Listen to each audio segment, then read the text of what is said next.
Alright, so the much anticipated matchup between Victor Osimhen and Paul Onuachu is ended with all honors even.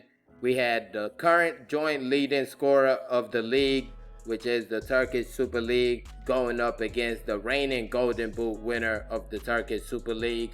So the expectation was that we were going to be seeing fireworks in this one. Goals, and more goals in this one. But at the end, it just didn't live up to the hype. The matchup did not live up to the hype because Victor Osimhen's Galatasaray and Paul Onuachu's Trabzonspor played out a goalless draw.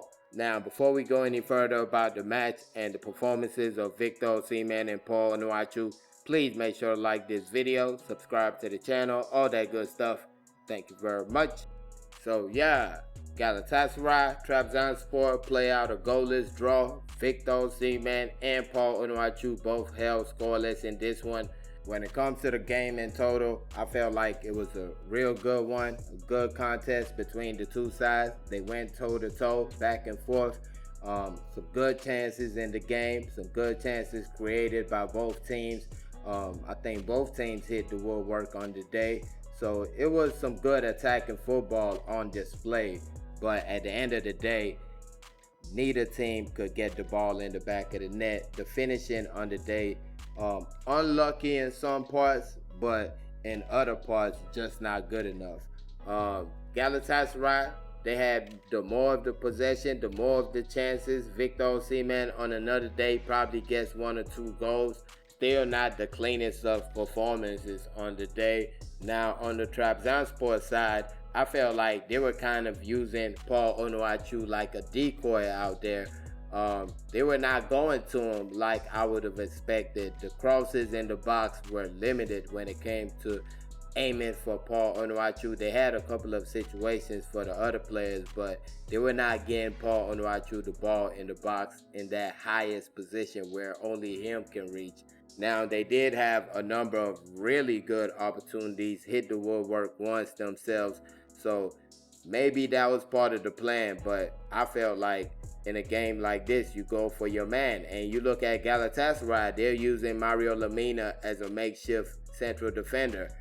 Go at him. Put the ball in the box. Let's see if he can deal with Paul Onuachu aerially in the box.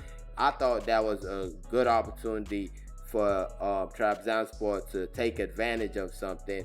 And it was like they just didn't even try. They were like, oh, he's great in the air all of a sudden, and we're not even going to check if he is or not.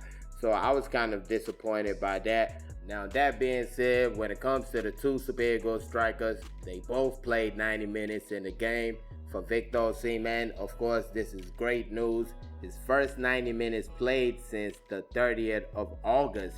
This was right before the international break that he picked up the ankle injury against Rwanda. Now, with Victor Osimhen, I felt like this was a really good game, just minus the finishing. On another day, I feel like he scores 1 or 2 goals in this matchup right here. I mean, not that they were the most glaring of chances, but there were some good chances. I believe he did hit the woodwork once in this game also.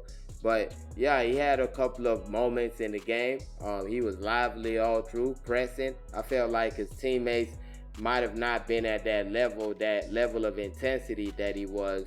But I kind of put that down to Mario Lemina having to play as a central defender because he's normally in the midfield. And when you have him and Victor Osimhen up top, that's a different situation than having Gabriel Sara, the Brazilian, in there along with Torreira. I mean, they're going to work hard, but Mario Lemina is another type of animal. I'm telling folks, when it comes to Gabon, I'm worried about Mario Lemina. This guy, I mean, he has that mentality. I don't care about skills. He has the mentality that wins games. So that's the guy I'm worried about the most. But yeah, I felt like that kind of was missing from the Galatasaray midfield. A little bit of Gundogan probably.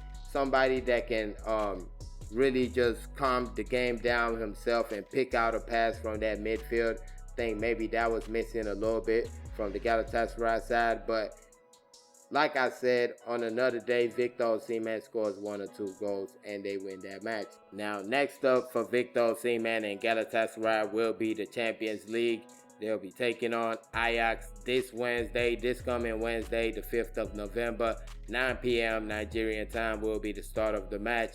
And if they win this one, I think that would be three games won out of 4. That'll put them in a really, really good position when it comes to the Champions League. So that's a big one right there. But let me know your thoughts. Victor Osimhen, Paul Onuachu both held scoreless in their matchup, their Turkish Super Lig matchup. Galatasaray and Trabzonspor play a goalless draw. Let me know your thoughts in the comment section. And please don't forget to like this video. Thank y'all for watching. Peace.